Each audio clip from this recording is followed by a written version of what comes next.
Hola, muy buenos días a todos. Bienvenidas y bienvenidos a una nueva convocatoria virtual de Aldeas Infantiles. Mi nombre es Mónica Revilla y soy la directora de comunicación de la organización y hoy quiero presentaros un informe que para nosotros es muy importante. Se trata del informe de la edición 2019, La infancia vulnerable en los medios de comunicación. Se trata de un estudio elaborado por Aldeas Infantiles en colaboración con la FAPE, es decir, la Federación de Asociaciones de Periodistas de España y el Consejo General de la Abogacía Española. Por quinto año consecutivo, la prensa española vuelve a estar en el punto de mira. Se examina el tratamiento que hacen los profesionales de los niños, niñas y adolescentes, tanto en las noticias impresas como en las digitales. Lo cierto es que no es un tema nada trivial. Hablamos del cuarto poder, de los medios de comunicación, que condicionan nuestro juicio acerca de la realidad que nos rodea y según nos hacen ver cómo lo percibimos nosotros en función de lo que cuenten y cómo lo cuentan. La responsabilidad de los periodistas es, por tanto, enorme, más si hablamos de la infancia vulnerable, el colectivo más expuesto e indefenso de nuestras sociedades. Para ayudarnos a vislumbrar un poco todo este tema tan importante, tenemos con nosotros a Pedro Puig, presidente de Aldeas Infantiles. Hola, Pedro, ¿cómo estás? Hola, Pedro. Bueno, no Ahora ya. pasa. Hola, ya. Hola, encantada, Pedro.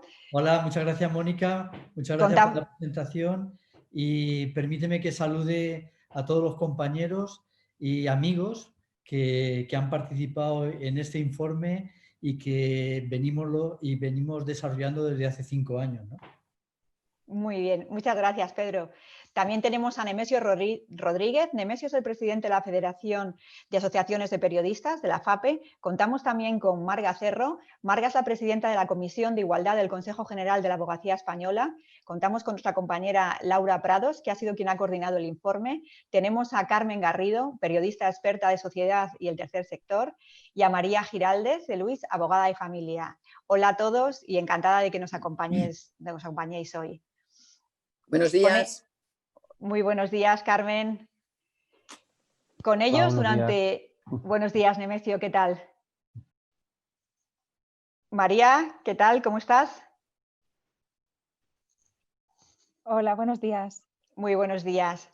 Con ellos, durante aproximadamente hora y media, vamos a repasar cómo se enfrentan los profesionales de la información a la redacción de noticias protagonizadas por niños, niñas y adolescentes. También vamos a ver a lo largo de todo este tiempo si priman en ellas el rigor y la ética periodista y si se elaboran con un enfoque de derechos de infancia, donde la prioridad sea el interés superior del niño. Si me permitís, voy a hacer un pequeñito spoiler, muy pequeñito. Ya os adelanto que los periodistas españoles hacen bien su trabajo en este sentido, al menos la mayoría. Sí que es verdad que también, por desgracia, todavía hay algunas prácticas, aunque son muy minoritarias, de lo que se conoce como prensa amarilla, aquellas que solo busca aún la audiencia y que, bueno, utilizan como reclamo un titular sensacionalista o una foto inadecuada. Pero de todo esto vamos a hablar ya más adelante. Durante el tiempo que vamos a permanecer conectados, también vamos a repasar cuáles son los grandes temas que han destacado a lo largo del año pasado en las informaciones. Algunos ya conocidos y otros que quizá, bueno, nos vamos a dejar sorprender. Y como siempre vamos a descubrir las pautas y las recomendaciones que los expertos proponen para seguir avanzando en el respeto a la infancia, sin perjuicio de la labor de informar. Como sabéis, esto es un camino de fondo. Poco a poco se va mejorando, pero todavía nos queda recorrido. Al final de todas las intervenciones se abrirá un turno de preguntas y ya los podéis ir, si tenéis alguna, ya las podéis ir formulando a través del chat que tenemos en la aplicación. Os recordamos también que podéis seguirnos y compartir esta presentación en vuestras redes sociales a través del hashtag Infancia en los Medios. Si os parece, abrimos ya la mesa redonda, situando un poco en contexto el informe. Tenemos a Pedro, que ya le hemos saludado, que es el presidente de Aldeas Infantiles y va a ser el encargado de romper el hielo para descubrirnos las motivaciones que ha tenido la organización para lanzar este estudio con este tipo de periodicidad anual. Buenos días, Pedro. Hola, Mónica, buenos días y gracias. Buenos días. Mira, me gustaría que me contaras cómo surgió la idea de elaborar este informe anual, que este año cumple ya su quinta edición, y según tu opinión, ¿cuál crees que debe ser el rol de la prensa en la protección de la infancia? Cuando quieras, Pedro. Pues nada, muchísimas gracias, Mónica, por la presentación. Pues mira, esto surgió en el año 2014, basado en nuestra experiencia de trabajo directo con niños, con jóvenes y con familias, bueno, pues que han perdido el cuidado de sus padres o que están en riesgo de perderlo. Después de hablar y de tener muchos años de trabajo con ellos, con niños, con los jóvenes cuando ya han crecido, pues siempre nos quedaba la cosita de decir, oye, ¿cómo podemos contribuir desde nuestra experiencia para que toda la sociedad se sensibilice de la importancia que tiene cuidar y proteger a nuestra infancia, especialmente a la más vulnerable, ¿no? Y de ahí surgió la idea que podía ser a través de la prensa, a través de los profesionales de la información, cómo podríamos conseguir esta sensibilización de la sociedad, pero primero cuidando la información que estos profesionales trasladan a través de los medios de comunicación a la sociedad o a la comunidad española. Y de ahí surgió también en compañía, hablamos con la FAPE, hablamos con periodistas y de ahí surgió la idea de elaborar un código ético periodístico para la infancia vulnerable, especialmente focalizado en toda la infancia, pero especialmente para los niños más vulnerables de nuestra sociedad, como una especie de herramienta, de instrumento que facilitara la labor periodística de los profesionales de la información. Ahí estuvimos trabajando pues unos meses, sobre todo con profesionales muy implicados en esa tarea, y con la experiencia nuestra elaboramos pues también con la experiencia nuestra me refiero al trabajo directo con niños y con jóvenes, elaboramos este código ético que fue aprobado también por la FAPE, que distribuimos en casi todos los medios de comunicación. También llegamos a las universidades donde se forman nuestros futuros periodistas, y a partir de ese año también decidimos hacer un análisis anual y puntual de cómo los medios de comunicación tratan periodísticamente a la infancia vulnerable, ¿no? En el 2016 se unió el Consejo General de la Abogacía. Nos pareció una idea extraordinaria que trabajáramos la FAPE, Ayudas Infantiles y también el Consejo General de la Abogacía para emitir este informe y para sensibilizar a la sociedad a través de los periodistas de la importancia que tiene transmitir veracidad y de respetar el derecho de los niños, también equilibrándolo con la responsabilidad que tenemos también de informar a la sociedad de todo lo que hace referencia también al mundo de la infancia, pero desde una positiva respetuosa y desde una perspectiva de cuidado y de protección de los niños y niñas de este país. Muchísimas gracias, Pedro. Yo creo que ese código ético periodístico del que nos hablabas bien podría ser una de las herramientas de un hipotético kit de buenas prácticas, ¿no? Un kit que puede ser un kit de supervivencia, en la que todo periodista vocacional y profesional que trata temas referidos a la infancia, pues debería tener como apoyo, ¿no? Y en el que creo que también que tendría que estar presente el código deontológico de la FAPE. Nemesio Rodríguez, que le tenemos aquí. Nemesio, encantada de volver a verte y de hablar contigo, aunque sea en estas circunstancias, ¿no? Encantado, Mónica. Me gustaría hacerte unas preguntas sobre estos códigos éticos de los que hablaba Pedro, ¿no? Y que mencionábamos. Me gustaría que me dijeras por qué crees tú que son importantes los códigos de conducta para los periodistas.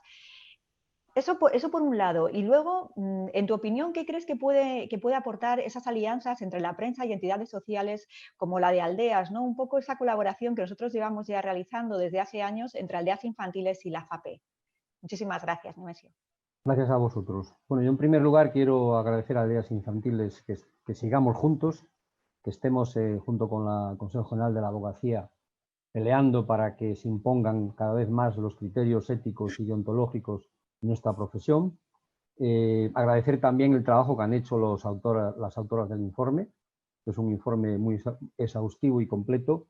Y en cuanto a las preguntas que me haces, yo digo, los códigos son fundamentales porque marcan la pauta de los criterios éticos que debe regir nuestra profesión. Nuestra profesión es una profesión que tiene una alta responsabilidad porque es una profesión que defiende derechos y que intermedia entre los ciudadanos con los ciudadanos para que esos principios éticos y deontológicos, digamos, crezcan en el trabajo del periodista. Un periodista sin unos códigos éticos y deontológicos es un mal periodista. Es un periodista que no está haciendo bien su trabajo y que al hacer mal su trabajo está perjudicando a los ciudadanos a los que se debe para garantizar su derecho de información.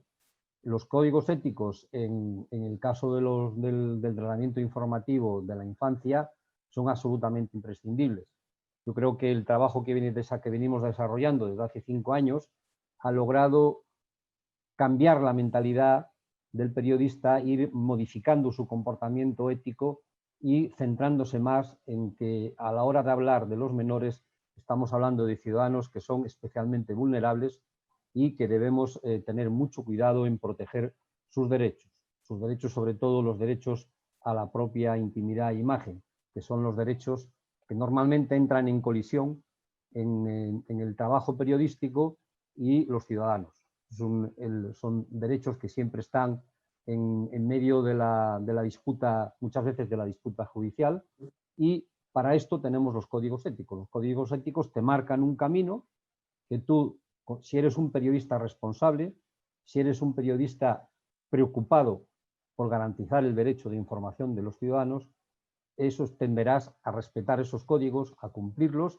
que no son códigos voluntarios. Yo siempre digo que la ética es voluntaria, la ética no se puede imponer, ni por los códigos ni por nada. La ética es voluntaria, el periodista que quiere ser ético es ético y es un periodista que hará un buen periodismo y que servirá bien a la sociedad como servicio esencial que somos.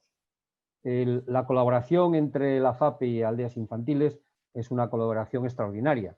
Es decir, vosotros, las Aldeas Infantiles, aporta su conocimiento en el campo de la infancia y nosotros aportamos el conocimiento periodístico. Aunando estas dos fuerzas, pues de ahí surge la idea del informe y del código, y es una idea que ha permitido ver cada año cómo se va eliminando aquellos incumplimientos éticos en el tratamiento informativo de la infancia.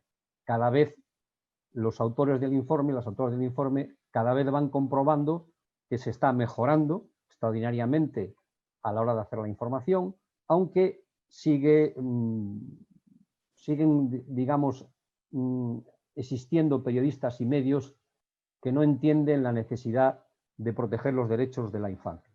Yo creo que el informe nos habla también del caso concreto. Yo voy a hablar del caso concreto de los menores no acompañados. El informe resalta que ahí tenemos un problema, y tenemos un problema serio. Un problema serio porque se está tendiendo en muchos casos al amarillismo y al espectáculo y al alarmismo, injustificado, por supuesto, y no se está teniendo en cuenta los derechos de esos menores. Creo que tenemos un problema y que debemos incidir en él y denunciarlo y animar a aquellos medios que están haciendo también trabajos periodísticos de inclusión y de superación de los problemas de este importante colectivo que tenemos en nuestro país. Totalmente de acuerdo contigo, Nemesio. Muchísimas gracias por tu aportación. La verdad es que me quedo con esto que comentas, de que la ética, y es cierto, la ética es voluntaria y que está en mano del propio periodista esa decisión, ¿no? Y de ahí la importancia de los códigos. Bueno, simplemente recordaros a todos los que nos estáis siguiendo que tras la participación nuestros invitados responderán a todas aquellas preguntas que les hagáis en el chat de la aplicación. Como veis, parece que vamos construyendo unos pilares sobre los que asentar el rigor de la profesión del informador. Una construcción que se hace más sólida con una tercera pata. Y esa tercera pata no es otra que la ley. Por esa razón, hoy tenemos con nosotros a Marga Cerro, ¿no? Que pertenece al Consejo General de la Abogacía. Me gustaría preguntarte, Marga, un par de cosas. La primera es cómo contribuye vuestra corporación a la protección de los menores y, en concreto, qué aporta ese conocimiento jurídico a la hora de mejorar el tratamiento de los niños, niñas y adolescentes en la prensa impresa y en la digital. Muy buenos días a todas y a todos. Es un placer para mí estar con todos vosotros y me gustaría, en primer lugar, lugar, saludar a quienes me acompañan y también a los que están en todas estas circunstancias escuchándonos vía streaming, a los cuales les agradezco sinceramente que estén ahí prestándonos atención. Como tú bien decías, el Consejo General de la Abogacía Española creo que es importante la función que hace y lo que voy a intentar explicaros es qué estamos haciendo para eso.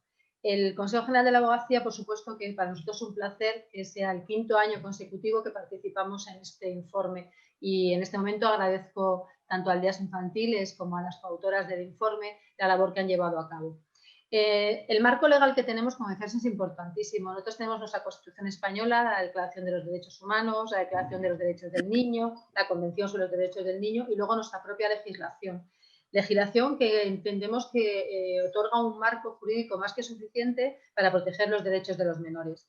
En todos estos textos sabemos que está por encima de cualquier otra consideración que los menores deben gozar de una protección especial. ¿Para qué? Pues para que puedan desarrollarse física, mental, social y moralmente de forma equilibrada, así como en condiciones totales de libertad y dignidad. Sobre todo, por encima de todo, en nuestro ordenamiento jurídico, y esto es una cuestión que sabemos todos los juristas, está lo que llamamos o la consideración fundamental de que todo ha de hacerse en interés del menor. También en nuestra legislación, el Ministerio Fiscal, sabemos que es una figura que debe ser valedor precisamente de los derechos del menor. Voy a aprovechar para, como tú bien comentabas, que es desde el Consejo General de la Abogacía, qué es lo que se ha venido haciendo en relación a los derechos del menor.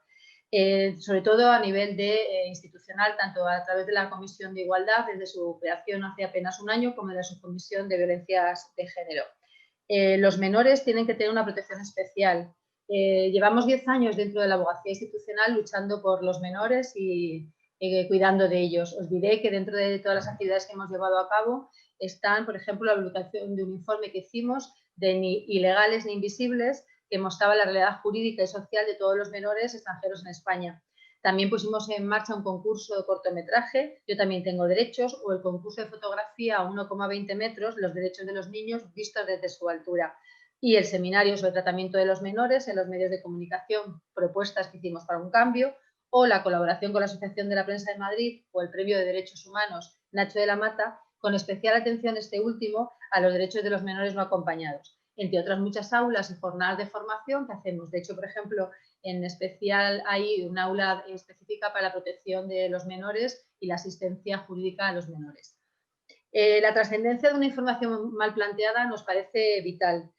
No solamente la información debe ser bien planteada con respecto a los adultos, pero es cierto que con respecto a los menores ha de tener aún un plus en cuanto hablamos de información de ellos. No debemos olvidar que es uno de los... son personas vulnerables y esto nos hace pensar que debemos estar mucho más pendientes de ello. Nosotros reflexionábamos últimamente con los avances que ha habido en redes sociales, estas informaciones que hay que son mucho más rápidas, más ágiles, instantáneas, y nos ha hecho ver también, por ejemplo, el tratamiento a las fake news. No deja de ser importante tenerlas en cuenta y que los menores nunca deben ser fuente de este tipo de informaciones. También nos ha llamado la curiosidad las llamadas influencers. Ahora está menores que son influencers y que tienen sus propios canales de YouTube.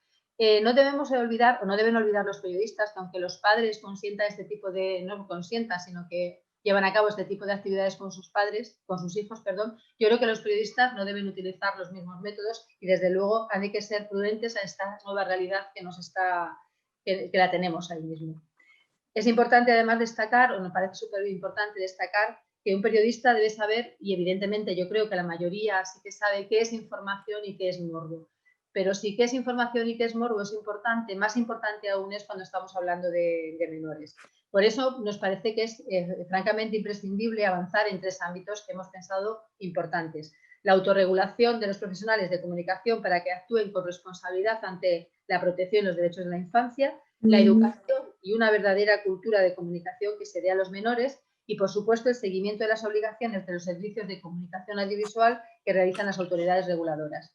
Nos parecen estas que son herramientas importantísimas para la protección del menor de este tipo de cuestiones. Y entendemos, además, que no se debe bajar la guardia, que siempre hay que estar atentos a las redacciones de noticias cuando tienen que ver con menores. En esta situación que estamos viviendo actualmente, en esta crisis sanitaria y en esta crisis económica, ellos padecen mucho más y también tenemos que tenerlos en cuenta cuando demos noticias de este tipo. Los abogados debemos estar, y las abogadas, alertas especialmente para asegurar su protección. Y voy a terminar con una frase que me parece que engloba todo lo que entendemos que se debe hacer. Esta frase es del director de cine japonés que ganó la Palma de Oro del Festival de Cannes del año pasado, y es el Hirokazu Koreeda. Y para cerrar, me parece muy interesante su apreciación. Dice que hoy nadie se toma el tiempo en fijarse en lo que les sucede a los más vulnerables de la sociedad.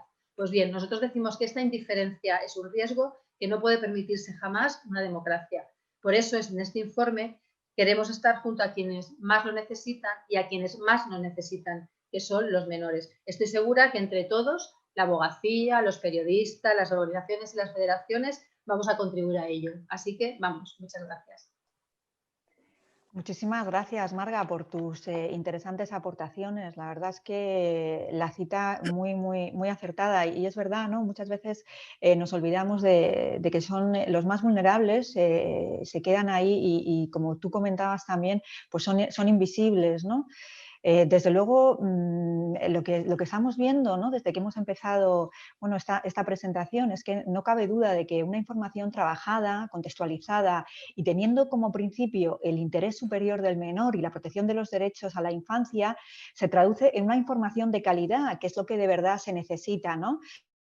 Precisamente es en esa calidad de las piezas publicadas por los medios españoles durante todo este año lo que evaluamos nosotros en este informe. Para explicarnos todos los pormenores del estudio, nada mejor que Laura Prados. Laura Prados es una compañera de aquí, de la Casa de Aldeas Infantiles, y es quien ha coordinado el informe. Hola, Laura. Hola, ¿qué tal, Mónica? Buenos días. Muy buenos días. Te quería hacer una pregunta. ¿Podrías explicarnos qué metodología, ¿no? se ha empleado para la elaboración de este informe y cuáles son los datos y las conclusiones más relevantes que puedan extraerse del mismo?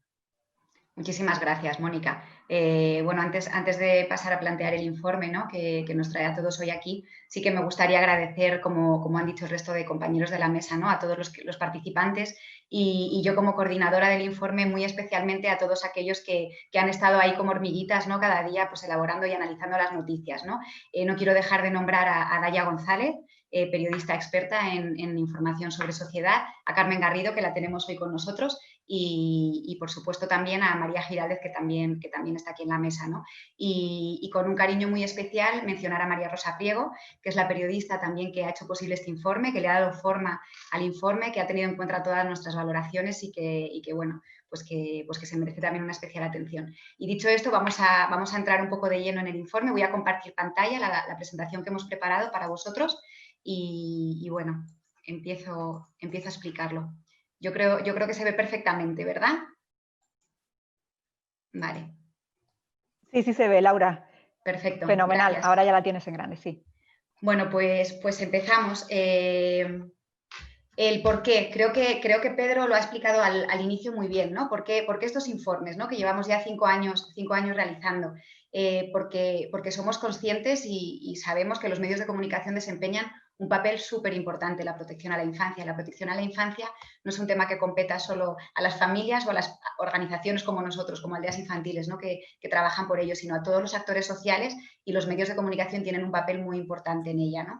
También porque el tratamiento de la información, en un sentido u otro, puede tener consecuencias directas, ¿no? en los niños y en las niñas que son protagonistas de esas noticias. Y por último, porque lo que queremos con estos informes es que realmente se conviertan en herramientas útiles, en herramientas prácticas que permitan a los periodistas elaborar sus informaciones pues, respetando en la mayor medida de las posibilidades los derechos de los niños y de las niñas, ¿no? Que son protagonistas de las noticias. Respecto a la metodología y el análisis que hemos utilizado para el informe y que me preguntabas, Mónica, pues bueno, digamos que tiene 3 fases, ¿no? La primera fase es la selección de las noticias, que es una de las más arduas. Digamos que partimos de una base inicial de casi 47.000 noticias sobre infancia, publicadas en prensa nacional, impresa y digital durante el 1 de enero y el 31 de diciembre de 2019. Aquí es importante señalar que solo el informe analiza informaciones publicadas en prensa impresa y digital. Es lo que vamos a cubrir, ¿no? a lo largo de la jornada. Del total de las noticias, de esas casi 47.000, se hace una primera selección de 1.000 y a partir de ahí ya se analizan 100, que son como las noticias, ¿no? Que ahora veremos que analizamos con mayor profundidad y con más exhaustividad.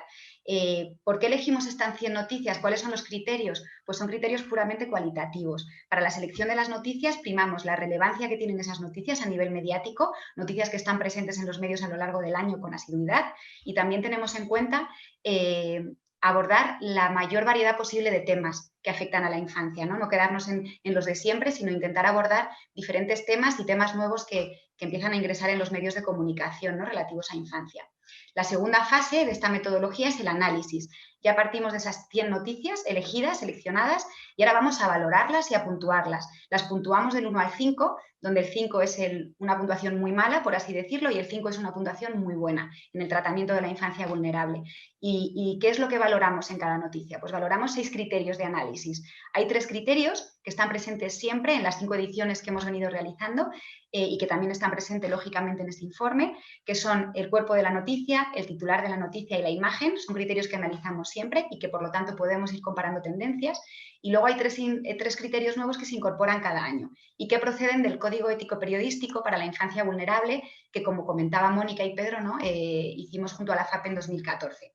Los 3 criterios escogidos este año para el análisis han sido los que vemos en la presentación. No alarmar y no magnificar los hechos, contextualizar el hecho noticiable y respetar la identidad de los niños y de las niñas. Ahora iremos un poco en detalle a cada uno de los 3 para entenderlos mejor. Y el tercer punto de esta metodología, ¿no?, la tercera fase, es la puesta en común. Cada participante, cada experto que forma parte de esa valoración conjunta de las noticias, de esa valoración individual de las noticias, la vuelca, toda esa valoración que ha realizado, y se pone en común. Se comparan las valoraciones, se comparan los resultados y se tienen siempre en cuenta los puntos fuertes, los puntos mejorables de las noticias y los puntos débiles, ¿no? Y con eso pues se extraen las conclusiones. Entonces, vamos ahora a empezar a hablar un poco ya de datos concretos, de los datos que se han desprendido del informe, y después ya entramos un poco en las conclusiones más cualitativas. Respecto a los datos en el tratamiento de las noticias, ¿no?, antes de entrar en los criterios, hemos visto con este informe que el 75% de las noticias analizadas hacen un buen tratamiento de la información, hacen un tratamiento positivo de la infancia. El 14% lo hace negativo y el 11% lo hace mejorable. O sea que ahí tenemos un margen de mejora, ¿no? Pero bueno, es verdad que el 75% lo hace de forma positiva, lo cual, bueno, pues dice mucho también de los medios, insisto, digitales y prensa escrita. Y ahora, respecto a los criterios, vamos a analizar los 6 criterios que os comentábamos. Vamos a empezar por titulares, imágenes y cuerpo de la noticia. El primero son los titulares. Aquí vemos que el 68% de las noticias están correctamente tituladas.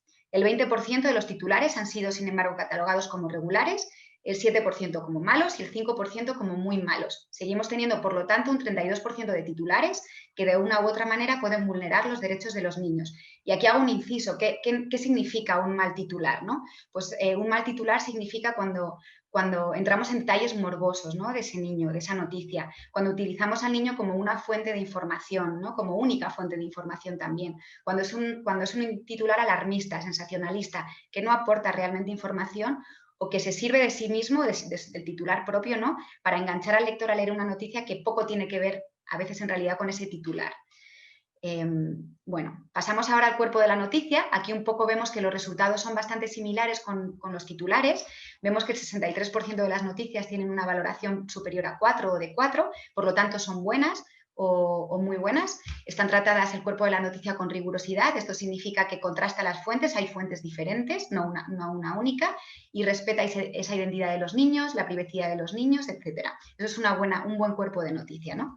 El 23% de las noticias se han considerado mejorables, regulares, y el 14% han sido valoradas como malas o como muy malas, ¿de acuerdo? Por lo que también ahí tenemos otro campo de mejora.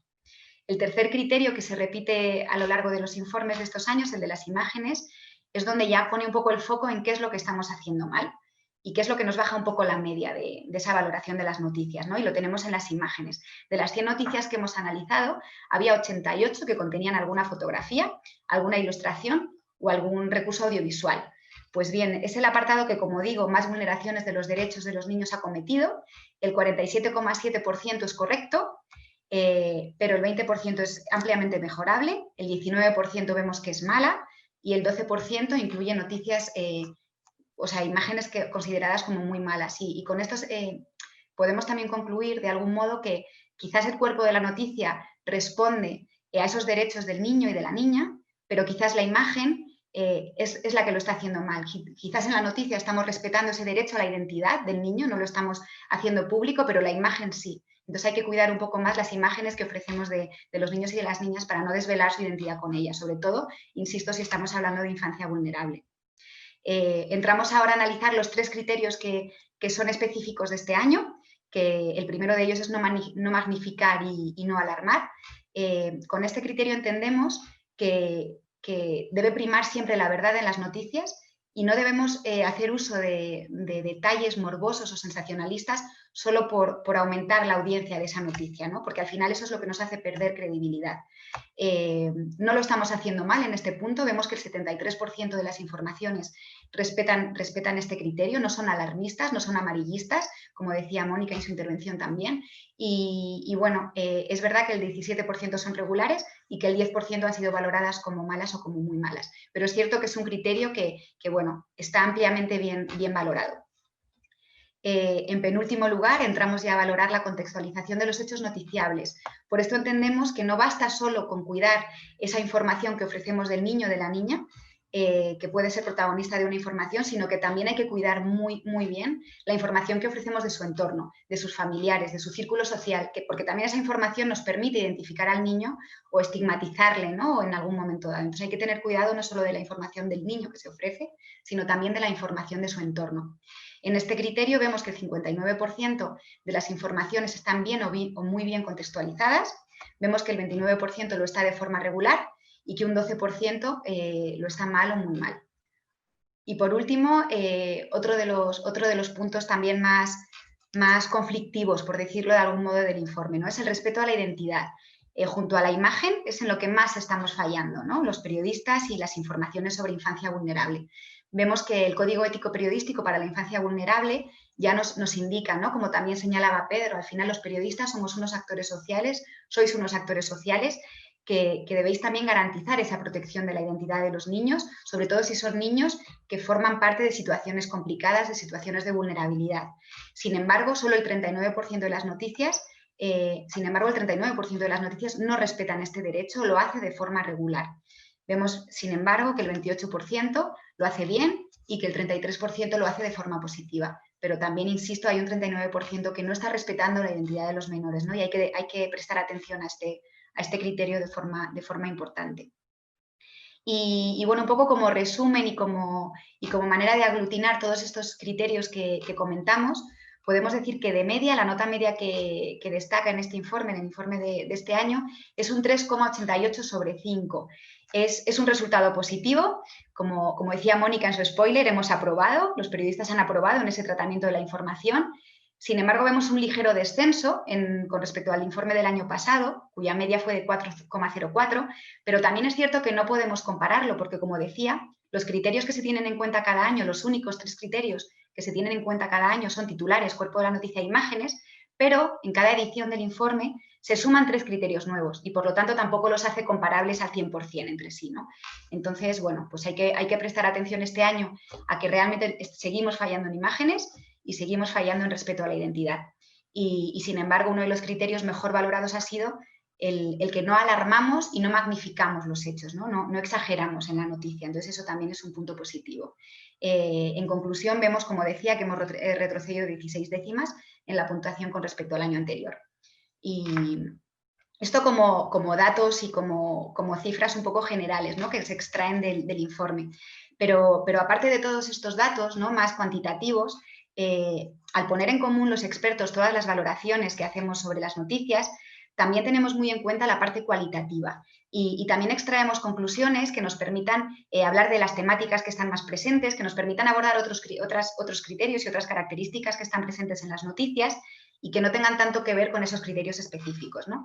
Y entonces, por ejemplo, algunas de las conclusiones a las que todos hemos llegado en común, los participantes en el informe y que bueno, estamos de acuerdo, es que sí vamos en la buena dirección, como venimos señalando, lo estamos haciendo bien. La mayoría de las noticias respetan la intimidad, evitan el alarmismo, emplean nombres ficticios en el cuerpo de las noticias que impiden identificar a esos niños y se percibe un esfuerzo por parte de los profesionales. Pero es cierto que queda mucho trabajo por hacer, no podemos conformarnos. Hay que tener cuidado con las imágenes Todavía hay informaciones que se publican, como decía, en las que hay niños y niñas que pueden reconocerse. También hay que tener mucho cuidado con los titulares. Pese a que el cuerpo de la noticia es verdad, es correcto, hay veces que seguimos utilizando los titulares para enganchar al lector y para llamar su atención y entonces somos alarmistas en los titulares. Y también, ojo, y esto es muy importante, luego lo veremos con las noticias más mediáticas. Seguimos viendo que son las noticias de sucesos, las noticias más mediáticas en las que los menores tienen un protagonismo como víctimas, ¿no?, de algún suceso importante, en las que bueno, pues debemos prestar especial atención, ¿no? Y bueno, vamos terminando con esto. Como últimas conclusiones, hemos visto también que hay un incremento en el número de temáticas. Empiezan a ganar protagonismo otros temas que hasta ahora no habían aparecido en los medios, como por ejemplo la subrogación. Por ejemplo, tengo aquí algunos. Por ejemplo, las familias de acogida es un tema que ha estado muy presente en estos medios, la adicción al juego, la violencia filioparental, que antes no aparecía, y también, como comentaba muy bien Marga, el tema de los niños influencers, ¿no? También han tenido presencia este año en los medios. Y bueno, pues como también comentaba Nemesio, y para ir terminando, los temas estrella en el último informe, igual que lo fueron el año anterior, ha sido el acoso escolar y los niños migrantes no acompañados. Es cierto que el tema de los MENAs, ¿no?, el tema de utilizar esas siglas los ha deshumanizado y los sigue deshumanizando muchísimo, pero sí que como punto positivo en el informe nos gustaría destacar que hemos visto una mayor sensibilización de los periodistas y de los medios, que han empezado a abordar el tema de los menores, de los niños no acompañados, que no dejan de ser niños que están solos en nuestro país, no han dejado de abordarlo con una mayor sensibilidad y poniendo el foco en lo positivo y en los retos y en las cosas buenas, ¿no?, en los retos que están consiguiendo estos niños. Y ese es un aspecto positivo. Me dicen que tengo poco tiempo, así que los ejemplos me los voy a saltar, pero os invito a leer el informe porque bueno, en ellos podéis ver los ejemplos más en detalle y ver qué significa todo esto que estamos diciendo, ¿no? Y ya para terminar, como colofón, me gustaría traer un poco a colación al periodista polaco Richard Kapuscinski, ¿no? Si sois periodistas, los que nos estáis escuchando, que seguro que hay algunos, ¿no?, que estáis escuchando la jornada, muchos estaréis hartos, ¿no?, de oír esta frase, ¿no?, que él nos decía: para ejercer el periodismo, ante todo hay que ser buenos seres humanos. Las malas personas no pueden ser buenos periodistas. Y esto está irremediablemente vinculado con la ética periodística y con la protección de los niños y de las niñas que más lo necesitan. Podemos decir, por tanto, que vamos por el buen camino, pero no podemos conformarnos. No basta hablar de un 3,88, tenemos que llegar al 5. Tenemos que llegar al 5 si hablamos de infancia vulnerable. Tenemos que sacar la mejor versión de nosotros mismos como personas y también como periodistas. Muchísimas gracias a todos. Y ahora voy a dejar de compartir pantalla. Muchísimas gracias, Laura. La verdad es que una preciosa cita y una gran verdad, ¿no? Ojeando el informe, hemos visto que este año se incluye un análisis más en profundidad sobre un tema específico y es el juicio por la muerte de Gabriel Cruz. Me gustaría preguntarte, muy brevemente, ¿por qué se ha decidido analizar de forma expresa este suceso y a qué conclusiones se ha llegado?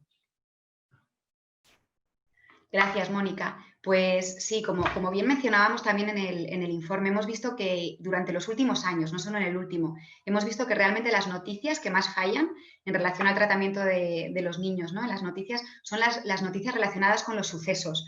Vemos que allá donde hay un niño protagonista de un suceso es donde más se violan los derechos a la privacidad, a la intimidad y a la identidad de ese niño, y ya no solo del niño, sino de su familia. El año pasado, como todos sabemos, ¿no?, ocurrió el juicio por el caso de Gabriel Cruz y quisimos dedicarle, ¿no?, un análisis específico respondiendo a esta necesidad que habíamos observado. Y por lo tanto recogimos 23 informaciones que se habían publicado solo durante el juicio y valoramos, pues, cómo, para valorarlas utilizamos tanto el Código Ético Periodístico, que ha salido ya varias veces en esta presentación, y también utilizamos como un documento muy importante, un documento que elaboraron la familia de Gabriel Cruz y que nos hicieron llegar también a Aldeas Infantiles. Es un documento que elaboraron con una serie de peticiones en las que se solicitaba a los medios un respeto al honor del menor, un respeto a la intimidad de la familia y un respeto a no publicar, ¿no?, detalles escabrosos sobre lo que había ocurrido, ¿no?, el día del asesinato. Ese documento la familia lo envía a todos los medios, lo envió también a las organizaciones de infancia, entre ellas Aldeas Infantiles, y nosotros, pues bueno, lo utilizamos para valorar cómo habían sido las noticias que habían salido durante el juicio. Y la verdad es que nos llama la atención que, así como el tratamiento que decíamos del resto de noticias que hemos analizado durante el informe decía que el 75% fueron positivas, hemos visto que en el caso del juicio solo el 50% de las noticias han recibido un tratamiento positivo, es decir, el 50% de ellas utilizaban detalles morbosos de la muerte de Gabriel, utilizaban detalles sensacionalistas y daban información de la familia que realmente no aportaba información periodística, sino morbo, como también señalaba antes Marga, ¿no? Entonces, nos gustaría, bueno, poner el acento en esto y realmente insistir a los medios de comunicación, a los periodistas, a que debemos seguir trabajando para que las informaciones en las que los niños son protagonistas de sucesos, pues no tengan que verse expuestos a esta violación de sus derechos, ¿no? Y mencionar, por último, el criterio que también está presente en el Código Ético, ¿no? El Código Ético nos dice que cuando escribamos una noticia tengamos también en cuenta que ese niño podría ser nuestro hijo. ¿La escribiríamos igual? ¿Le dedicaríamos el mismo tono? ¿Daríamos los mismos detalles a la información? ¿O lo haríamos desde otra óptica? Entonces yo creo que es muy importante poner eso en el foco cada vez que redactamos una noticia y quizás así fallaríamos menos, ¿no? Y todo iría mejor. Muchísimas gracias, Mónica. Nada, totalmente de acuerdo contigo. Permitidme ahora que interrumpa durante unos minutos el orden previsto para esta jornada para dar paso a una persona que pueda arrojar luz sobre este tema y que pueda hablarnos en primera persona de cómo un mal tratamiento informativo puede dañar enormemente la imagen, la intimidad, el honor, incluso la vida de una familia. Hoy tenemos el honor de tener entre nosotros a Patricia Ramírez, la madre de Gabriel. En primer lugar, Patricia, quisiera darte una calurosa bienvenida y agradecerte con todo mi cariño tu presencia.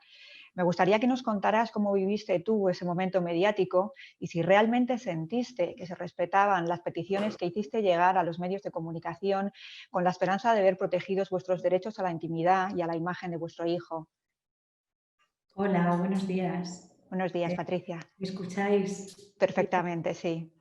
Bueno, pues yo primero agradeceros, en este caso a Pedro, en primer lugar, por hacerme partícipe de este informe en este año.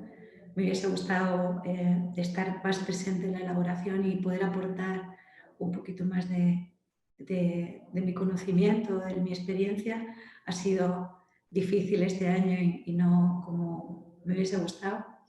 También agradecer a Nemesio, como representante de la FAPE, su colaboración cuando solicitamos ayuda precisamente en aras a que nos venía un juicio. Teníamos ya, desgraciadamente, los antecedentes en su búsqueda en las que todo se había ido un poco de madre e intentamos, pues, de aquella manera haceros llegar tanto a prensa, medios de comunicación, de televisión, derechos humanos, protección de los niños, jueces, pues aquella declaración de intenciones para que el desarrollo del juicio de mi pequeño, por un lado, atendiera al honor de su memoria y evidentemente a la salud emocional de aquellos que lo quieren o que han visto en su sonrisa creo que lo realmente importante que sucedió en aquellos días, y por otro lado por salvaguardar el propio procedimiento judicial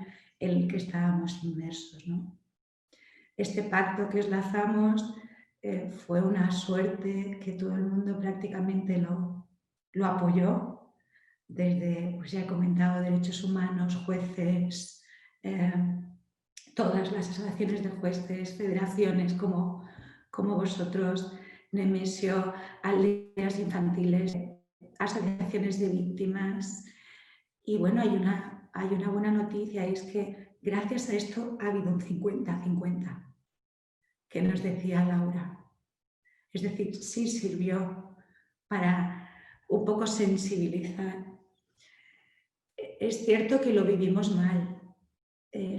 No sé si fue al cuarto día del juicio, en un arranque de ira como madre, cuando vi, sobre todo en medios locales, publicados sus pruebas periciales forenses y privadas. Yo me acuerdo que que no pensé sin filtrar y dije, por favor, basta. Y mandé un comunicado a nivel nacional diciendo, por favor, esto no es necesario. No obstante, el estar hoy aquí, y así os lo hacía llegar, es Gabriel y su sonrisa. Creo que esto fue lo más importante que se movió en este país. La sonrisa de Gabriel y muchos niños de muchos colegios que cogieron esos pescados y esos girasoles y decidieron como sociedad que era lo más importante. Yo sé que con Gabriel no podemos volver atrás. Con sus familias y la gente que lo quiere, quizás tampoco, porque las palabras una vez que se escriben no se borran. Esto queda impreso en tu psique. Y desgraciadamente, si hablamos de apalear, pues esto no se borra jamás.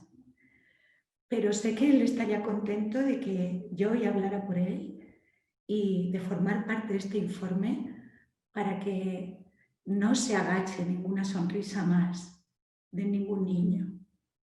Y más en los casos en los que desgraciadamente han sido víctimas de delitos, ¿no? Él y sus familiares. Creo que tenemos la oportunidad de construir. Tenemos, desgraciadamente, este caso para aprender de los errores que hemos ido cometiendo. Creo que la unión hace la fuerza desde el punto de vista de colaborar.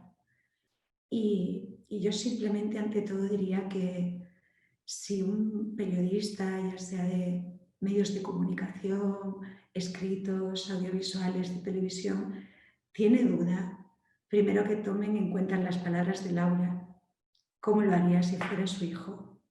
Esto es lo primero.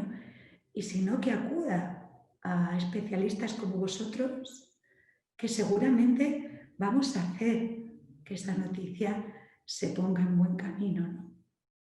Y esta es mi esperanza. Espero que sigamos sumando. Aquí me tenéis en este sentido y que lo que quede, pues de ahora en adelante, pues sea lo que importa, que es su sonrisa y no cómo la perdió.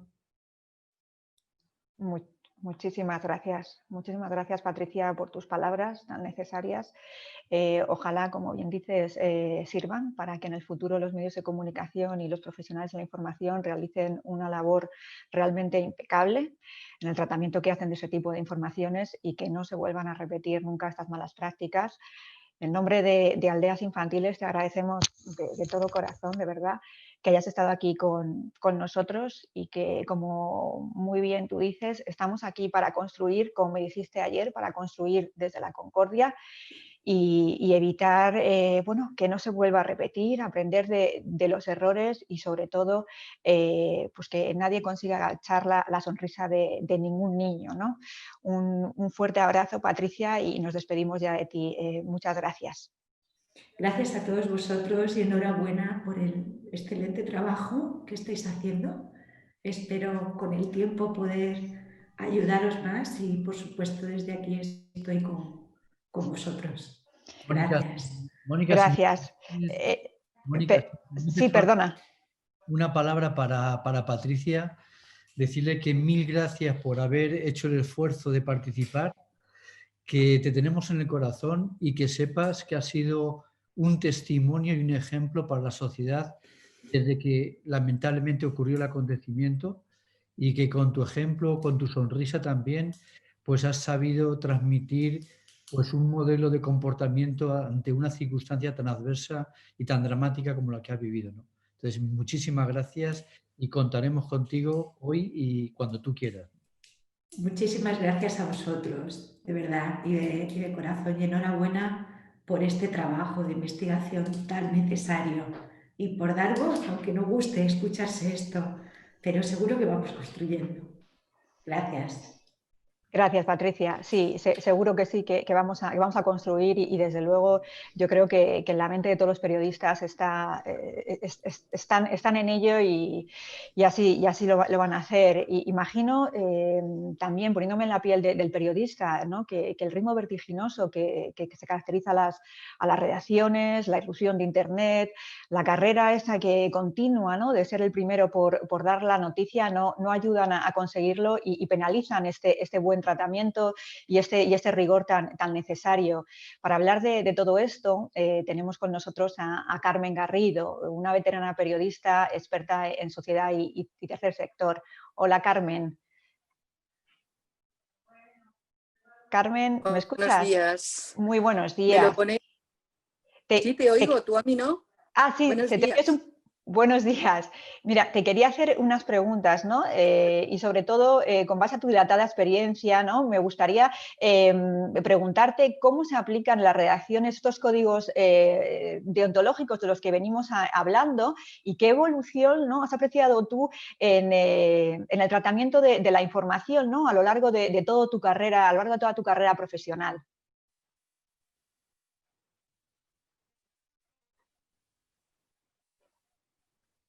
Adelante, Carmen. Hola. Hola. ¿Sí, me oís? Sí, ¿Hola? ahora sí te oímos, sí. No sé. Sí, ahora, vale. Sí, Carmen, adelante.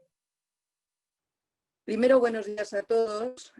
Un año más es un lujo estar con vosotros, aunque el COVID-19, lo que yo llamo la peste del siglo XXI, nos tenga aquí separaditos, pero y estoy muy emocionada de oír a Patricia. Yo ya el año pasado escribís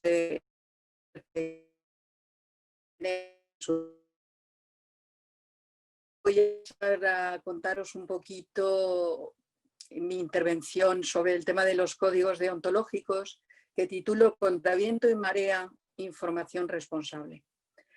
Los códigos deontológicos del periodismo, que como decía Nemesio, en gran parte son voluntarios, pero tienen que existir. Bueno, también se les llama códigos de conducta, de ética o de ética profesional y constituyen el mecanismo de autocontrol más común y extendido y suponen una cristalización de los principios a seguir para obtener una conducta correcta y adecuada para el buen hacer del periodista o profesional de la información y comunicación. Sabemos que estos códigos deontológicos del periodismo cuentan con defensores y detractores casi a partes iguales y suelen estar, por lo tanto, sometidos a debate.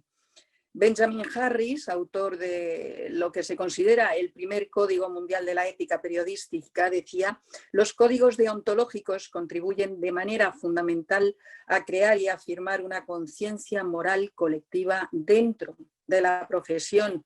Y abundando en lo que decíamos antes, los buenos periodistas, como las mejores personas en cualquier profesión, se sienten orgullosos de su integridad y sin duda encontrarán más fácil mantener dicha integridad frente a presiones de propietarios menos escrupulosos si pueden señalar una cláusula en su código profesional que los avale en su resistencia a ser utilizados de un modo no muy ético.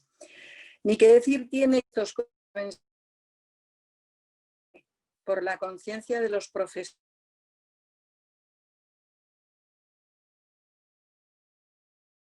Asumir responsabilidades. Los editores, por supuesto, tienen muchísimo que decir. Cuando analizamos las informaciones publicadas sobre menores y adolescentes, cabe preguntarse, yo me lo pregunto, ¿por qué se pone el foco, lo hemos dicho, lo hemos señalado también, con demasiada frecuencia negativas, cuando existen otros muchos hechos que podrían aportar informaciones que ayudarían a la mentalización de las instituciones, de la sociedad y de los propios menores? Que los medios de comunicación informen con demasiada frecuencia. Se va y se viene. Y sigue ocurriendo. No se trata de ocultar la realidad de los menores, sino de abrir el prisma de esta realidad sin volcarse solamente en aquellos hechos negativos, morbosos o truculentos, buscando únicamente el beneficio económico. Observando esta tendencia, planteo si no sería bueno que existiesen los medios de comunicación un espacio de discriminación positiva para la infancia y la adolescencia, para darles voz, para saber qué es lo que quieren, para conocer cuáles son sus inquietudes. Muchos jóvenes y adolescentes colaboran activamente con asociaciones, grupos de ayuda para conseguir que los derechos de otros sean respetados. Es muy importante. Las chicas y los chicos que sufren injusticias confían más en alguien como ellos que en un adulto. Pero a estos proyectos y acciones altruistas no se les presta toda la atención que se debería. Tampoco se dedica mucha atención a escuchar las opiniones de los niños, las niñas y los adolescentes en todo aquello que les afecta y algo muy importante, no se establecen canales estables de participación infantil. No podemos olvidar que muchos menores identifican el mundo real con lo que ven en los medios y esto les convierte en imitadores de lo que ven. Quiero recordar que en el informe de Aldeas Infantiles de 2015 decíamos: tu reflexión y sensibilidad suma. Esto iba naturalmente dedicado a los profesionales, a los que hacemos prensa. Y también decíamos, entre otras muchas cosas, que el periodista debe reflexionar qué cuenta en el titular, en el primer párrafo de los usuarios, que debe evitar caer en el morbo y en los datos escabrosos que no aportan nada a la noticia en sí misma, y que debe contrastar la noticia con más de una fuente. Debe consultar expertos y reflexionar sobre la utilidad de ciertas noticias que no aportan nada y solo pueden perjudicar la imagen de un menor. Y decíamos naturalmente muchas cosas más que no voy a repetir porque muchos tenéis los informes. Pero naturalmente digo que para cumplir de la buena información, de la ética, hace falta tiempo. Tiempo para reflexionar, para estructurar, para contrastar, para verificar. El periodismo de calidad requiere condiciones laborales que permitan contrastar fuentes o resistir. Y con redacciones bajo mínimos de personal, jornadas laborales maratonianas y horarios insuficientes, con presiones de urgencia, esta labor se convierte a menudo en un ejercicio de supervivencia. El periodista se ve su trabajo con más premura y sin desplazarse fuera de la redacción. Suele disponer de recursos técnicos, pero está alejado de sus noticias y carece de tiempo o dispone de muy poco para contrastar. Nuestro trabajo se hace cada día más técnico, sujeto a rutinas y exigencias económicas que tienden a deshumanizarlo y le hacen perder de vista su dimensión personal. Y para complicarlo todo aún más, la pandemia por el COVID-19 nos ha obligado a guardar cuarentena, a vivir bajo el estado de alarma o con toques de queda, que os voy a contar. Mantener la emisión de información de manera constante y de forma remota ha sido y será un reto de calado. Y por si esto fuese poco, ya están aquí los robots o los bots, como prefieran llamarlos, que redactan noticias al parecer con mucha más rapidez.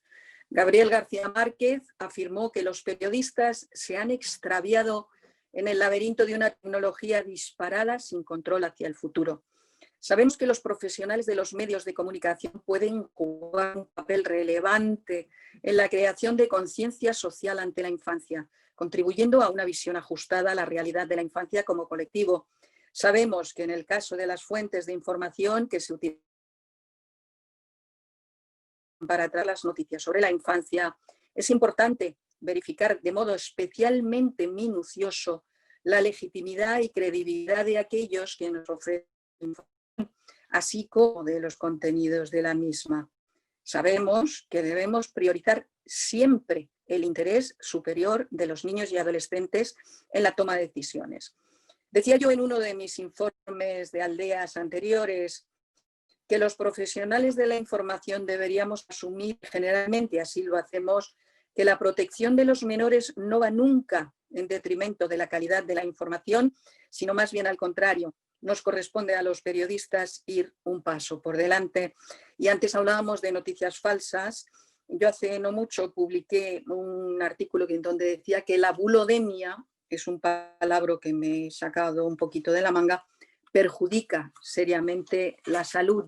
Y hoy por hoy, termino con esto, a pesar de unas condiciones laborales cada vez más desfavorables, de los robots, de las condiciones que nos impone la pandemia del COVID-19, los periodistas nos esforzamos todos los días, contra viento y marea, para llevar a la ciudadanía una información responsable. Quiero mandar un besito desde aquí a la mamá de nuestro pececito. Hasta siempre, amigos. Muchísimas gracias, Carmen, por darnos esa visión desde dentro y muy interesante también esa propuesta que nos hacías de discriminación positiva, el establecimiento de los canales adecuados de participación para la infancia y sobre todo la importancia de la reflexión, ¿no?, por parte de los periodistas, quienes, como muy bien dices, ¿no?, pues muchas veces pues se le complica, ¿no?, por las precarias condiciones en las que desarrollan su trabajo y las presiones muchas veces a las que se ven sometidos, ¿no? Estoy de acuerdo, totalmente de acuerdo contigo, ¿no? Y no me cabe la menor duda del esfuerzo, ¿no?, que muchos periodistas hacen diariamente para elaborar una buena información. Y lo que sí que a mí me gustaría apuntar es que también creo que es responsabilidad no solo de los redactores, es decir, esa responsabilidad tiene que ser, desde mi punto de vista, una responsabilidad compartida, ¿no?, y escalar hasta las cúpulas de los grandes grupos editoriales, porque solo así se va a producir ese cambio, ¿no?, que tanto buscamos. Y ya estoy pensando... Por eso decía, Sí. discúlpame. Sí, adelante, adelante. Por eso decía y ponía también el acento, y ponía también el acento en los editores, porque tienen mucho que decir en esto. Por supuesto, totalmente de acuerdo. Ya sin llegar a los niveles de la falta de moral, ¿no?, que del protagonista de la película, si alguno la ha visto, la de Nightcrawler, ¿no?, o ya en El Gran Carnaval con Kirk Douglas, lo cierto es que muchas veces el periodista entra en un dilema peligroso, ¿no? Se debate entre su ambición por dar la noticia, el derecho a la libertad de expresión que lo ampara, la realidad del hecho noticiable y los derechos fundamentales de los sujetos de la noticia. Para aclararnos un poco todo esto, ¿no?, y hacernos ver dónde están los límites de esos derechos, cuándo empieza uno y cuándo termina el otro, ¿no?, contamos con la abogada de familia María Giraldez de Luis, que también ha participado, como en años anteriores, en el Estudios. Hola, María. Hola, buenos días. ¿Qué tal? Muy bien, ¿qué tal tú? Bien.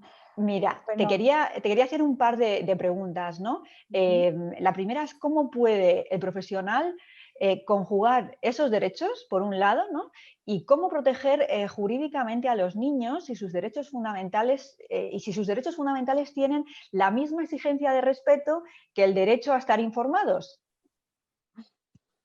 Bueno. Complicada. Ahí te la dejo y a ver.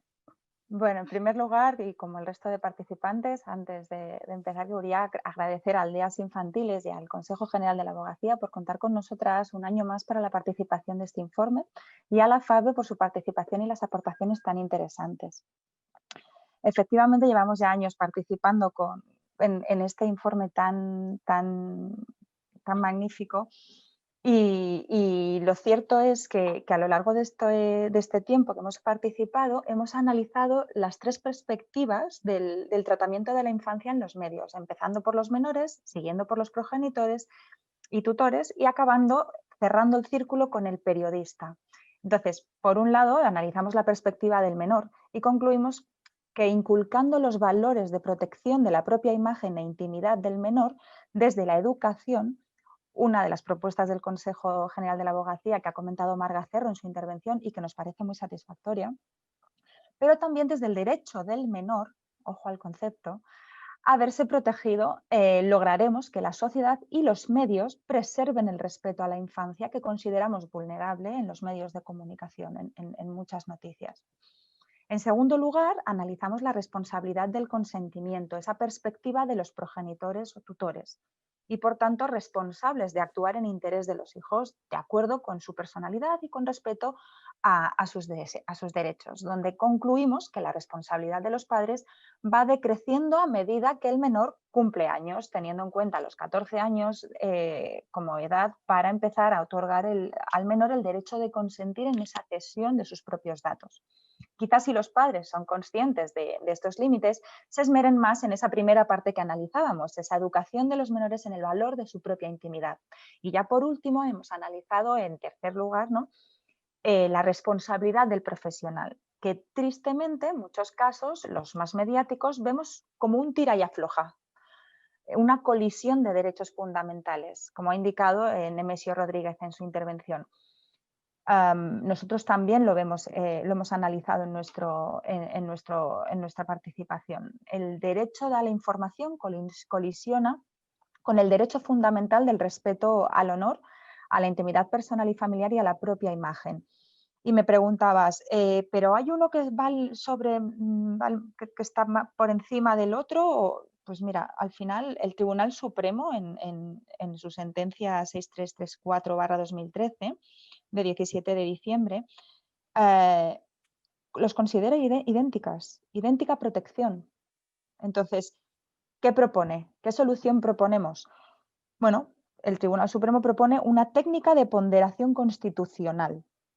Entonces, habría que examinar la intensidad y trascendencia de la noticia.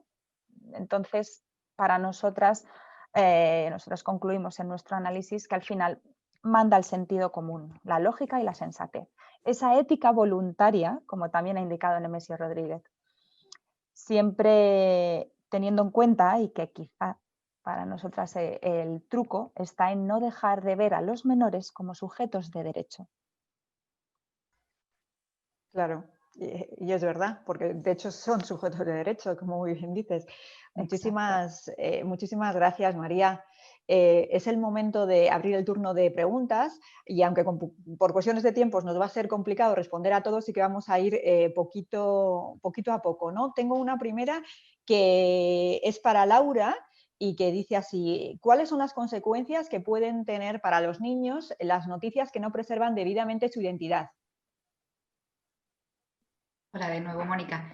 Pues bueno, pues las consecuencias directas en los niños de un maltratamiento de la infancia, ¿no?, en la noticia en cuestión, depende lógicamente del tipo de hecho noticiable, ¿no?, del que se informe. No es lo mismo hablar de una noticia en la que el niño es protagonista porque ha hecho una acción medioambiental positiva y es destacado por eso, que una noticia en la que el menor es víctima de un abuso sexual, por ejemplo, ¿no? Entonces depende de la noticia en cuestión que rodea al niño. Y bueno, también un poco como decía Patricia, ¿no?, la madre de Gabriel Cruz, al final, quizás si los medios preserváramos esa identidad y respetáramos más los derechos de la infancia, el recuerdo que tendríamos, ¿no?, de esos niños que lamentablemente han sufrido situaciones como esta, sería la sonrisa, que es lo que reclamaba ella, ¿no? Quizás si esa información positiva que diésemos de la infancia vulnerable o que está pasando por dificultades o por situaciones traumáticas fuese otra y fuese más respetuosa por sus derechos, podríamos conseguir que ese recuerdo de un menor que ya no está fuese su sonrisa y no desgraciadamente el recuerdo que se nos quedó por todas las informaciones que se vertieron, ¿no? Yo creo que esa es la respuesta. Muchas gracias, Laura. Tenemos aquí otra pregunta, esta va para Nemesio y dice así: ¿crees que la exigencia de destacar dando el primero una noticia, proporcionando más detalles que el resto para posicionarse en Internet puede ser un peligro real para la aplicación de los códigos deontológicos?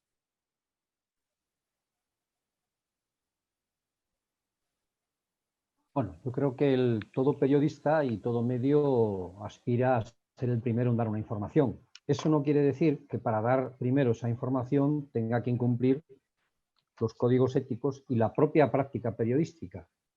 La propia práctica periodística tiene varios elementos fundamentales y el primero es verificar la información. Se parte de que tenemos que dar información veraz y luego, primer elemento, hay que verificar la información. Hay que contrastarla con fuentes fiables. Luego, como tercer punto, como tercer pilar, hay que sujetar esa información a los códigos éticos y deontológicos. Yo creo que las prisas son malas consejeras y las prisas no deben ser una justificación jamás para incumplir los elementos fundamentales de verificación y contraste. Toda información que no se verifica y no se contrasta adecuadamente tiene dos consecuencias, que es una información posiblemente errónea y, segundo, puede tener implicaciones en términos de vulneración de los derechos de los ciudadanos afectados por esa noticia. Derechos como la propia imagen, como la intimidad, como el derecho a la presunción de inocencia. Si no verificamos, si no contrastamos, insisto, no me sirve como justificación la necesidad de la rapidez. Yo he trabajado 40 años en una agencia de noticias y no hay unos periodistas que trabajen más rápido y con mayor urgencia que los periodistas de agencia, porque competíamos con la inmediatez y la competencia de otras agencias. Ahora se compite en inmediatez también con las redes, aunque las redes suelen dar las noticias que dan otros. Es decir, que tenemos que ser muy, muy insistentes en la necesidad de verificar y contrastar las noticias. Es la única posibilidad que tenemos de no equivocarnos y de no incurrir en vulneraciones de derechos de los ciudadanos. Me gustaría aprovechar la ocasión para decirle a Marga que la autorregulación la tenemos ya en nuestra profesión. La autorregulación es, primero, el código deontológico de la FAPE y, segundo, la Comisión de Arbitraje, Quejas y Deontologías de la FAPE, que no es de la FAPE. La FAPE la ayuda para funcionar, la patrocina, la financia, pero es una comisión independiente, absolutamente independiente, que es la que vela por el cumplimiento del código ético y deontológico nuestro. Es decir, que la relación de la FAPE con la comisión es que la comisión supervisa el cumplimiento de nuestro código. Es una comisión que lleva años trabajando, que ha emitido decenas y decenas de resoluciones precisamente sobre temas de vulneración de la propia intimidad y la imagen. Es una comisión formada por juristas, por periodistas, por abogados, por catedráticos de ética. Funciona adecuadamente, funciona muy bien. El único problema que tiene y que tenemos es que los medios no son muy partidarios de darle mucha publicidad al trabajo de la comisión. Los editores no ven con buenos ojos que haya una comisión que esté diciéndoles de vez en cuando que se han equivocado a la hora de dar una información. Muchísimas gracias, Nemesio. Tengo una pregunta concretamente para Marga, que dice así: ¿cómo se puede exigir responsabilidades al periodista sin coartar su derecho a la libertad de expresión?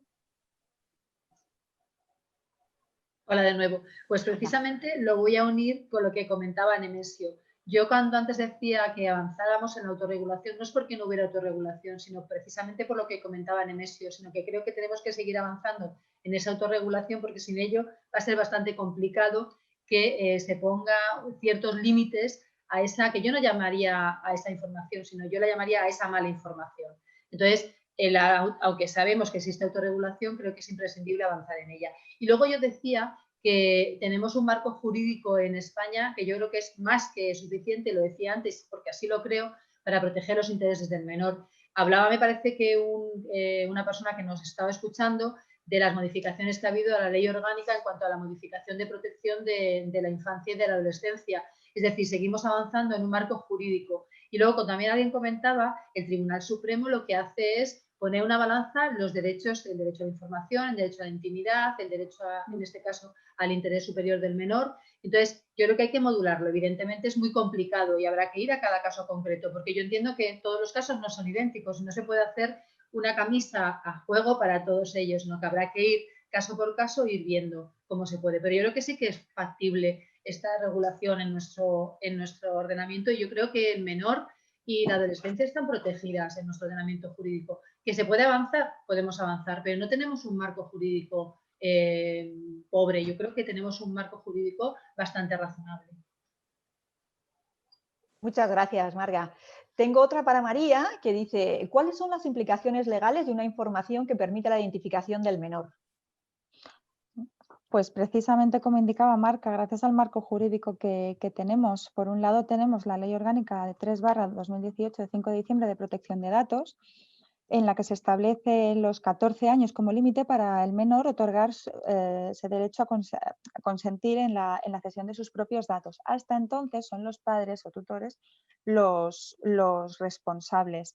También tenemos la Ley Orgánica de Protección del Menor, 1/1996, que además fue modificada en el año 2015 y donde se estableció en su artículo 4 el derecho al honor y a la imagen, y además en su artículo número 2 se ha detallado la regulación del interés superior del menor.